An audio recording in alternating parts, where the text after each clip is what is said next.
The season's ending. I got to start rolling through these. I've got another tier list for you guys. Today, we're going to be going over every center fielder in Major League Baseball, ranking them from elite all the way down to a bench, not very good everyday player. Center field's a weird position because fielding is incredibly important, but is not the end-all be-all. You gotta be a well-rounded player to get into that elite tier, or you gotta do something out of control. Remember to drop a like on the video if you enjoy it, as well as subscribe to the channel so you don't miss out on any of the content coming at you. All right, first up, we have Aaron Judge, and what a shocker, the easiest pick of the entire video. We're going Aaron Judge right in elite. I might make his own tier, honestly, because it doesn't feel right currently to have him with a lot of these other center fielders. He's just different. He doesn't really play the center field position particularly great defensively, but it doesn't matter. He's arguably the best hitter in the entire world right now. I know he went a little bit cold at one point in the postseason, but Aaron Judge is the definition of elite. He is one of the 2, maybe 3 at worst, best players in Major League Baseball. He is elite, and it's not even debatable. Andy Pages. I feel like Andy Pages is a pretty good baseball player. Defensively, probably not his home in center field. He's probably more of a corner guy, but still, he was fine out there. He has a cannon of an arm. There is definitely a lot of value in Andy Pages in the outfield. At the plate, he was completely okay this year, around a 700 OPS, showed a little bit of pop. His plate discipline was a little bit all over the place. I'm not so sure what the future looks like for Andy Pages, but right now, he is a very capable center fielder. He's a good baseball player. Brenton Doyle is going to be the first one of the video where I am a little bit torn on what to do because defensively might be the best center fielder in Major League Baseball. The OAA at 16, the arm is 99th percentile. His arm strength is 97.4 miles an hour. That's disgusting. He's incredibly fast, and he actually had a much better year at the plate than he had the prior year. I think, oh man, because that defense is so elite, it probably puts him in the All-Star tier, but it feels a little bit weird because the offense, I'm not sold on yet completely. There are still some question marks there. He feels a lot better than Andy Pages, though. So we're going to put Brenton Doyle in All-Star for right now. The defense is out of control good. Byron Buxton started to swing the bat a lot better. Of course, didn't play a lot of games because Byron Buxton gets hurt. He finally started to play the outfield, and the bat came around. It looked like the DH experiment wasn't great for him. I'm not so sure where to put Byron Buxton. 859 OPS is great. He plays good defense. You know, we're going to throw him in the All-Star tier as well. He feels like a better version of Brenton Doyle, even though Brenton Doyle is way better defensively right now. Byron Buxton's a little bit older, doesn't move the same way, at least out in the outfield. But I think if you are a Brenton Doyle fan, you can hope he turns into Byron Buxton at the plate because that dude can definitely mash. I love Cedric Mullins. I think he's a good baseball player. He's a Crohn's guy just like me. Shout out Crohn's disease. And maybe this is because, I mean, if I'm putting Andy Pages in good, right, then Cedric Mullins is probably also just, is he good or is he mid? I mean, in terms of center fielders, he is good. I think there just might be a lot of good center fielders in this tier list the more and more I've looked at these players that are available for me to rank. For you to be mid, you got to be bad defensively. You got to be mid at the plate. He's just not that. He's solid defensively. He's a little bit better than average at the plate. He steals bases. He's a good center fielder. I actually feel really good about that ranking. And it feels like Cody Bellinger is going in the exact same place. Good. Defensively this year wasn't as strong as he's been in the past. At the plate, he was better than league average, but it wasn't as good as the prior year. I think we all probably overreacted to Cody Bellinger's 2023 a little bit too much. Now we're taking a step back and just realizing he's a good baseball player. He's going to help your team, but he is not a dude that you can build around at the moment. At this exact moment, can't be in the middle of your lineup. Can't be the guy you rely on. A 751 OPS, 18 homers, 23 doubles in 130 games with fine defense in the outfield just doesn't cut it to be on that next level right now. Man, Dalton Varsho is super difficult because at the plate, below average. Not really a great hitter. I would say not a major league everyday hitter right now. But in the field, he was elite this year. 99th percentile in OAA at 16. Does have a baby arm, though. I'm going to put Dalton Varsho in good simply because the defense is elite, but the bat just isn't there. He's the first one of these guys where the glove is so good, it does outweigh the bat because of the position. If Dalton Varsho doesn't play center field, not nearly as valuable in left or right. Like a 293 on base, that's just not going to cut it. Derek Hill, we're going to throw him in the bench. I mean, he was playing center field for the Marlins. I didn't really know who to put there because Jazz Chisholm was their center fielder for most of the year. He doesn't play it anymore. They just were rocking random baseball players at times on this team. Derek Hill is going on bench. There's not really much else to say there. He's really fast. Garrett Mitchell, welcome to the good tier where every center fielder in the world seems to be going. Garrett Mitchell's good. Defensively, solid. really good athlete out there. At the plate this year, it was a small sample. We saw a little bit more pop in that bat. We saw the bat speed looking really good. He wasn't chasing. He was walking a ton. These are all things that he can build on next season for the Brewers and maybe get to that next tier as an all-star caliber center fielder. I really liked what I saw from Garrett Mitchell. He's a really good player. The Brewers got a steal when he dropped to 20 because he's a diabetic. Crazy he felt like that. Okay, first player now where not really actually a center fielder at all, Elliot Ramos. Elliot Ramos played center field for the Giants a lot this year, -5 OAA, one of the worst in baseball for center fielders, 11th percentile. At the plate, he was smoking hot to start the year, did cool off a little bit, does tend to chase. Barrel rates were great though, exit velos were great. There were a lot of good things, and honestly, for Elliot Ramos, I want to see his bat the most. That being said, when it comes to center field, he does need to be good defensively there because the offensive numbers aren't crazy enough to outweigh that. So we're going to throw him in the good tier. I think he's good. I don't know if he's going to be an everyday center fielder moving forward. You probably move him to a corner. So Jackson Merrill is a guy where I want to put him in elite, but then it makes it feel weird because Aaron Judge is in the elite tier. So should I just make the Aaron Judge tier and then everybody else? I might do that. Actually, you know what? I am going to do that. The reason I want to do that is just because Aaron Judge is different, but I think Jackson Merrill is one of the best center fielders in Major League Baseball. He was elite defensively this year, 97th percentile, 12 OAA. At the plate, 292 average, 326 on base, 500 slugging, 826 OPS, 24 homers, 16 stolen bases as a 21-year-old is fantastic. The Baseball Savant page looks beautiful. Jackson Merrill's a stud. He is an elite center fielder. I just can't put him in the same tier as Aaron Judge because that's absolutely insane, and people will freak out. Aaron Judge is on his own tier. Also had to zoom out because now we have 6 things on the tier list rather than 5. Jacob Young.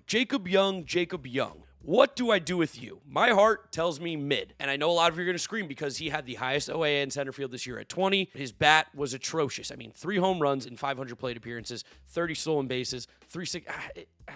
This is where it gets weird. Because he is defensively elite. At the plate, one of the worst. I'll throw him in good for now. Again, there is value there. Having a 20 OAA is out of control. And even with that bat, he was still a 2.5 win player because of how good he was defensively.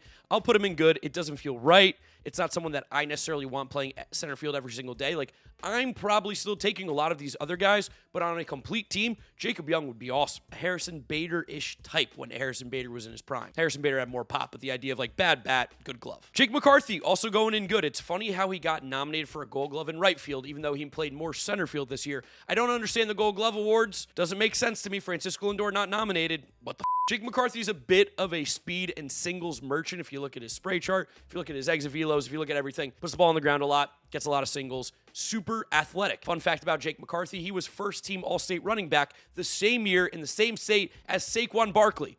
Barkley was second team. Jake McCarthy was first. One of the best athletes in baseball. Had a really good year. Not going to deny it. Got on base, stealing bases. He's a good center fielder, I think. Now, I know I just put Jacob Young in the good tier. And maybe I'm going to change the mid tier to glove first. Glove first, no bat. Because I think that's honestly more so where it belongs. There's not really going to be anybody who's playing every day who's a bad hitter and a bad fielder, I feel like. So we're going to move Varsho down here. We're going to move Jacob Young down here. I'm going to move Jake McCarthy too.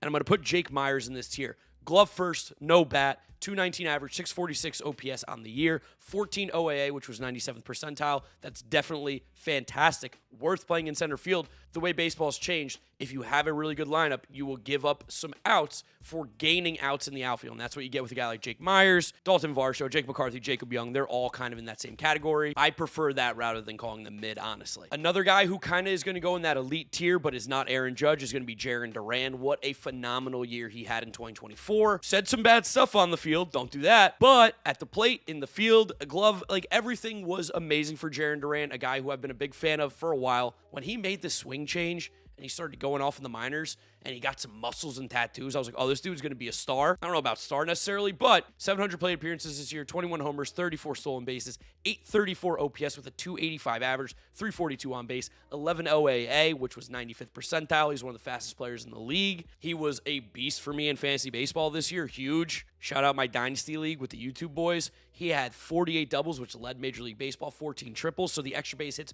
were out of control, and OPS plus at 129. Jarren Duran is one of the best center fielders in the game, no doubt. JJ Bleday, one of the few guys, again, who's going to be a lesser defensive center fielder because he's pretty good at the plate. This year in Oakland, 120 OPS plus, 20 homers, 60 RBIs, a 243 average, 324 on base, 437 slugging, and a 762 OPS. Again, the OAA wasn't great, but he does have a pretty good arm, one of the better arms in center field in terms of arm value this year. He had a nice season. I'm going to put him in the good tier. I think he is a good hitter with some improvements defensively, probably not a center fielder in the future. So you can have your choice. You can have the better bat or you can have the better glove. At the end of the day, they're both about to win players, which is why I wanted to separate them, even though they're all kind of in the same tier. They're just very different. Is this Phillies bias? Maybe. I don't care. Johan Rojas is going to go in the bench tier. He was horrendous this year. I know defensively, 8 OAA. It was really good. He has a strong arm. He is a defensive guy, but the bat is way worse than all the guys even above him. He had a 69 OPS plus this year. Nice, but not nice for him. 243 average, 279 base, 601 OPS. And in Philadelphia in that lineup, it's not that he can't get better, even though all the peripherals tell you, wow, he chases, he doesn't hit the ball hard, he hits it on the ground, he never walks. He's just not an everyday player. Shouldn't be an everyday player. The Phillies need to address center field. And you know what? Even if he's not, he's a Philly player.